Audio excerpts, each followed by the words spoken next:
So I thought while I was in the spirit of recording myself, I'd start with the Matt's Rambles. The first Matt's Rambles is going to be about emergency funds. Now, it probably doesn't annoy everyone as much as it annoys me, but in our industry and online and everywhere you go, like one of the beginning steps of good financial planning and getting your finances in order is getting 3 to 6 months worth of expenses as an emergency fund held in easily accessible cash. And I think what annoys me about that is that it's such a massive generalization. One, most people probably don't need 6 months expenditure as an emergency fund, but they also use it as a cover-all to cover their own back, to say, do this so that you won't do that. And one of the don't do that is you build up this emergency fund, this short-term pot of money, so that you don't access your investments. And then spout this figure of 6 months, which actually is not easily achievable for a lot of people. It's not that easy to build up 6 months worth of expenditure these days, especially with mortgage rates where they are, mortgage payments where they are, rent where it is, expenses where they are. This world of massive inflation that we've had over the past, I'm going to say 3 years, since COVID, let's say. And obviously inflation's always been around, but it's been particularly noticeably bad in the UK since then. So I think it's, like I said, it's such a thoughtless part of the advice process, even for professional advisors, but especially on all these YouTube shorts and Instagram reels and stuff, where it's build this unattainable pot of money. When realistically, momentum is one of the biggest things in investing anyway, and saving and get your finances in order.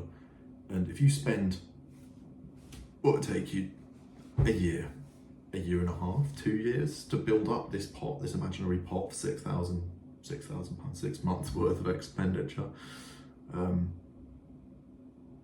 it's just ludicrous, really. So I think we need to move more in a direction of actually paying attention to emergency funds and saying, well, look, what's your income protection level at?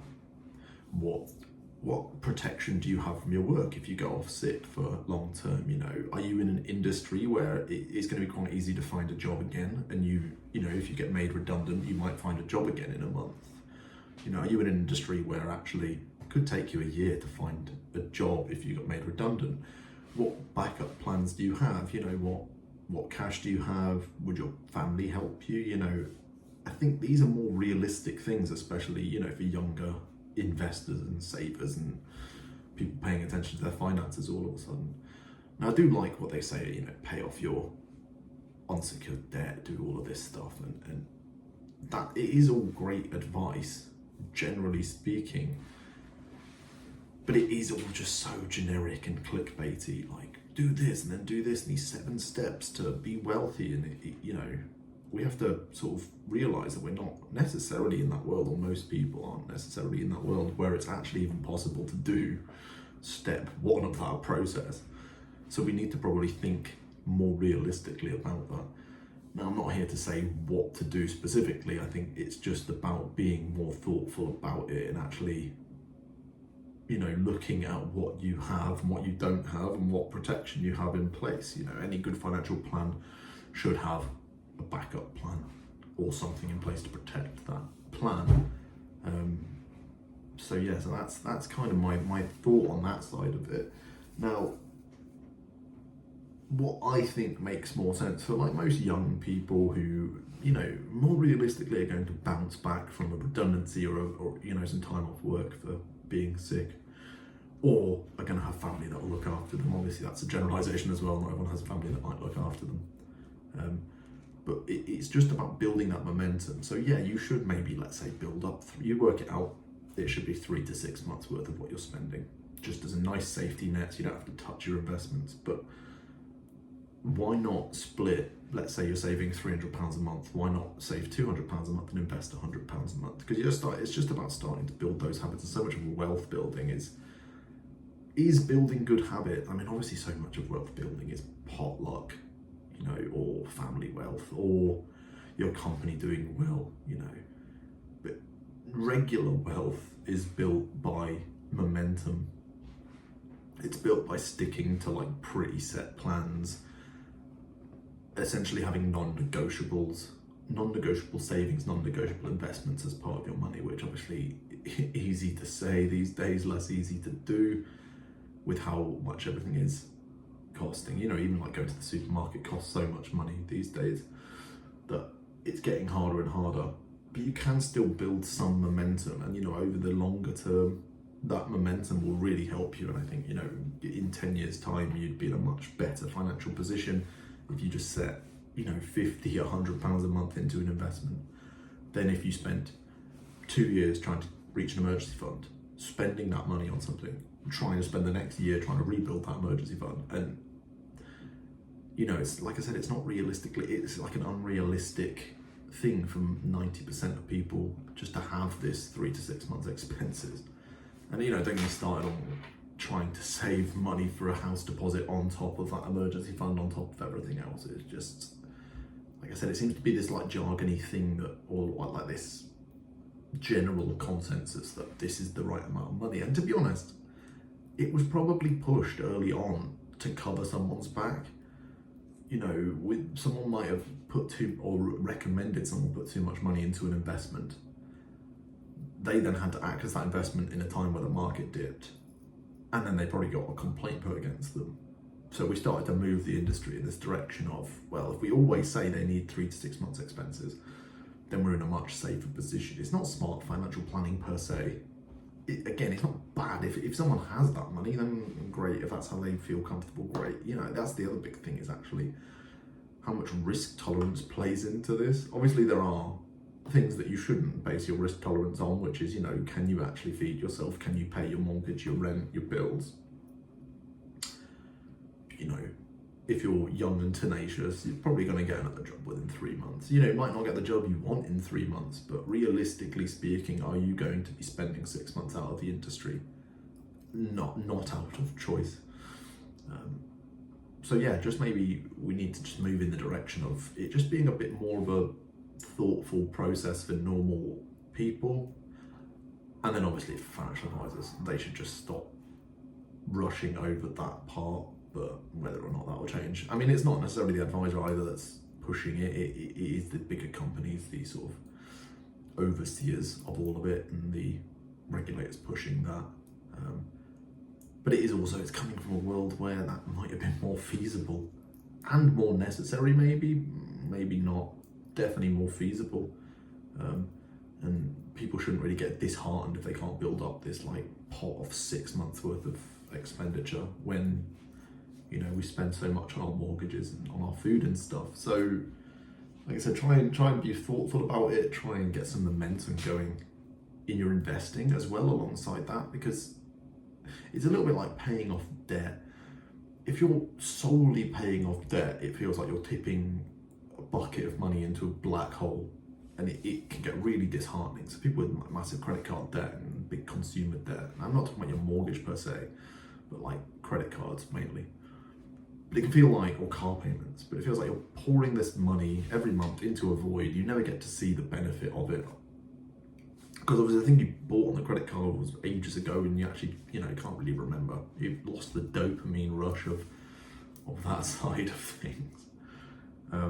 So having this like paying off some of your credit card, or like the majority of your credit card, but also building this like investment pot or savings pot alongside, it gives you that momentum. It gives you that little buzz of actually, feeling a little bit more like you have some liquidity and you have some safety.